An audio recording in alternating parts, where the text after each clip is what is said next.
Imagine a night so deep that sunlight arrives only as a whisper, filtered through the abyss. There, on the edge of the solar system, a small icy world shines with an almost unnatural whiteness. It is Makemake, a dwarf planet of the Kuiper Belt, a body so distant that warmth becomes an abstraction, and yet close enough to be questioned. Its surface is a mosaic of ices rich in methane, ethane, and complex organic compounds. Its breath is a thread, an exhalation so faint it blends with the void. And precisely in this almost nothingness, in that rarefied regime where molecules walk alone, a delicate phenomenon can arise: methane fluorescence, a subtle light, not reflected but emitted, betraying the presence of an atmosphere more like a shadow than a veil. Makemake is an archive of extremes. Its day passes in less than 8 hours, a rapid rotation that brings dawn and dusk sweeping over dazzling expanses. Temperatures hover just tens of kelvins above absolute zero. Here, a single degree decides the fate of a molecule. On the surface, methane settles as frost, but as soon as the solar rays change angle, dark grains, products of radiation-induced reactions, the so-called tholins, absorb more energy and warm the ground by a fraction of a degree. That's enough to trigger methane sublimation, from solid to gas, without passing through liquid.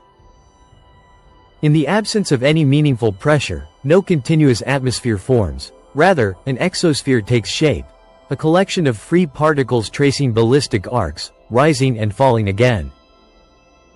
And while they trace this invisible parabola, methane molecules can absorb ultraviolet and infrared photons and release others, at characteristic wavelengths. It is this quantum shimmer which, when measured by instruments sensitive enough, allows us to hear the breath of an almost silent world. To understand why fluorescence is plausible here, one must pause on the physics of low densities. In a dense gas, after absorbing a photon, a molecule tends to lose energy through collisions, turning it into heat. In an extremely rarefied gas, collisions are infrequent. The time a molecule remains excited grows comparable to the time it takes to re-emit light. That is why radiative emission becomes the preferred route. The molecule sings the note it learned from sunlight. The spectral lines around 3.3 micrometers, the stretching vibration of the CH bond, become its calling card, a trace that cannot be mistaken for simple ice reflection. It is as if methane, for an instant, left its visiting card in the darkness.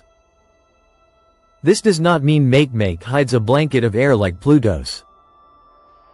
The most sensitive experiments, such as stellar occultations, show a sharp drop in light when the dwarf planet passes before a distant star. A clean cut suggesting the absence of a thick atmosphere capable of bending or scattering light. Yet between global absence and absolute silence lies room for nuance. Local, seasonal, ephemeral exospheres that flicker over darker regions and vanish elsewhere. Lazy microplumes that rise only a few kilometers before falling again like dry snow.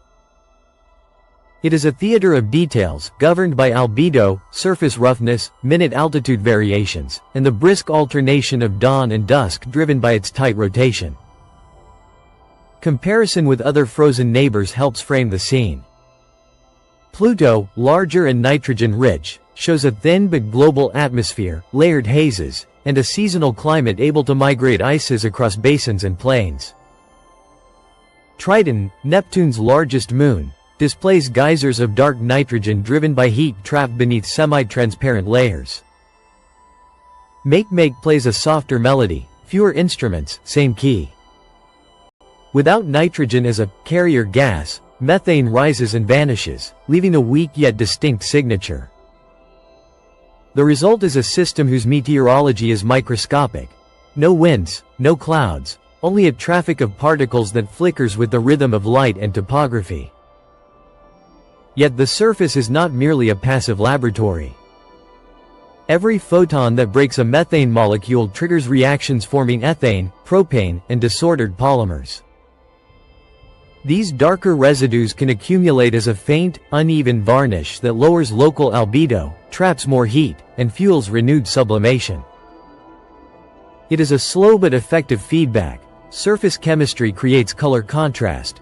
Thermal contrast kindles the exosphere. The exosphere, through fluorescence, reveals its presence, and thus the cycle closes, ready to begin anew with the next rotation.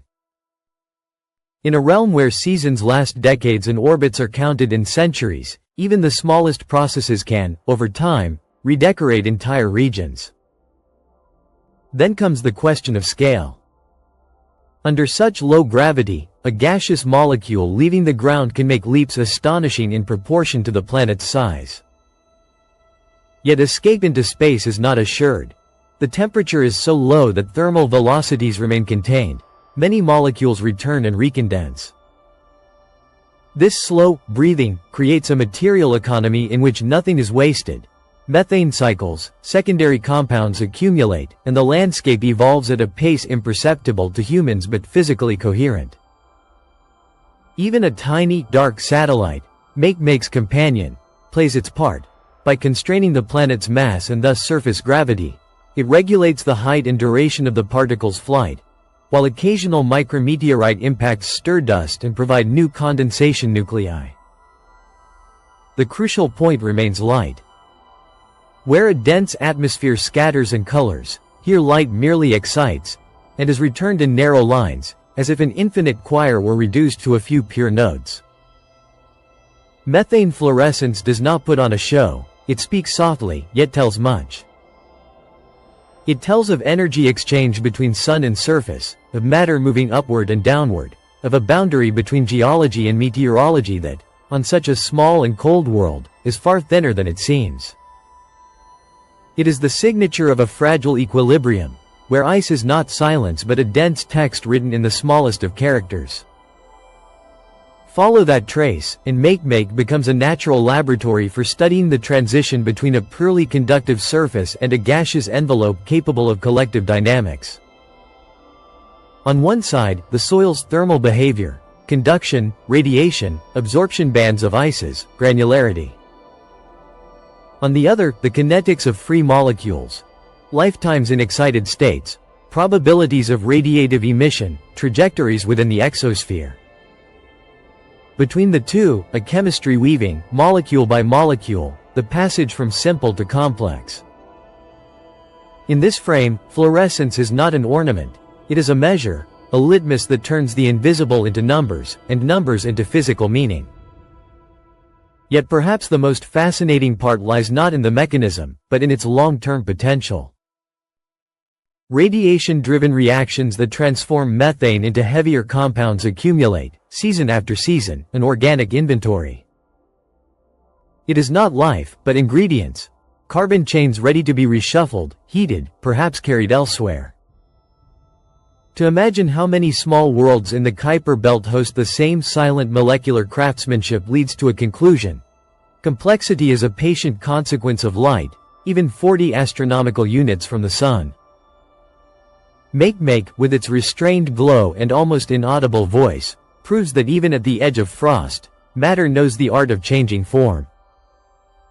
Under such extreme conditions, methane's behavior unfolds into its most subtle details. At these temperatures and pressures, vibrational and rotational transitions become open windows. The likelihood that a molecule exchanges energy through collisions is low, while the chance it does so through a photon is relatively higher. The spectral lines in the 3 to 4 micrometer band act like a metronome, following the rhythm of rotation, the shift from night to day, the angle at which light strikes a plateau or a hollow. If, for a few hours, a dark region warms enough to release methane, its spectral voice rises in intensity. When the local sun sets, the song fades. This breathing, repeated over rotation after rotation, creates temporal imprints. To interpret them is to link a light signal to a physical process, and from there, to map the thermal and compositional patterns of the surface. Another nuance must be considered: thermal inertia. A soil made of fine, porous grain stores and releases heat differently than a compact slab. If the grains are small, heat penetrates only shallowly and disperses quickly. Sublimation becomes a punctual event, beginning and ending almost in sync with illumination. If, on the other hand, the crust is denser or cemented by refreezing cycles, inertia stretches the event's tail. Gas continues to escape even after the sun has moved on, and excited molecules may appear with a slight delay. This lag between light and fluorescence is a precious signal, because it reveals not only that gas is present, but also the nature of the soil releasing it. Even the local slope of a ridge can shift the hour of maximum emission, offering a kind of indirect topography. In this framework, gravity plays the role of conductor. The weaker it is, the higher and longer the molecule's ballistic trajectories. But if the temperature stays low, most do not reach escape velocity. The result is a continuous low-altitude reshuffling, a circulation too tenuous to be called wind, yet one that statistically sketches invisible currents. Where a small pressure gradient exists, created, for instance, by a warmer patch beside a cooler one, particles drift preferentially, and in their travel may undergo new radiative excitation, reinforcing the emitted light. Thus emerges a micrometeorology without turbulence, made of probabilities and trajectories rather than of flowing air. Meanwhile, chemistry keeps stitching its fabric. Methane that does not immediately return to solid state can meet photons energetic enough to break its bonds. Reactive fragments combine to form ethane and other hydrocarbons, which in turn become seeds for further transformations. With passing cycles, layer after layer, the surface gains a darker organic patina. It is not uniform. Variations in illumination, roughness, and exposure to micro-impacts carve an irregular pattern. That pattern, in turn, creates new thermal contrasts, and the contrasts rekindle sublimation.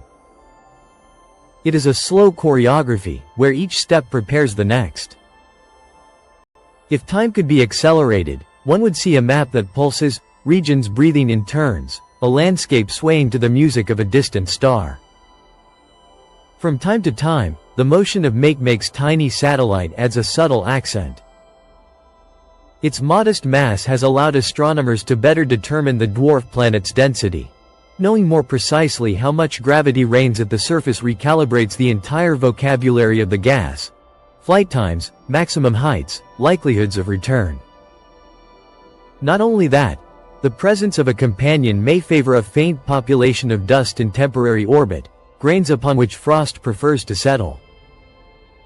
Even if marginal, small amounts of aerosol are enough to alter reflected light and, in some cases, provide footholds for fluorescence itself, prolonging the period during which a molecule remains exposed to radiation.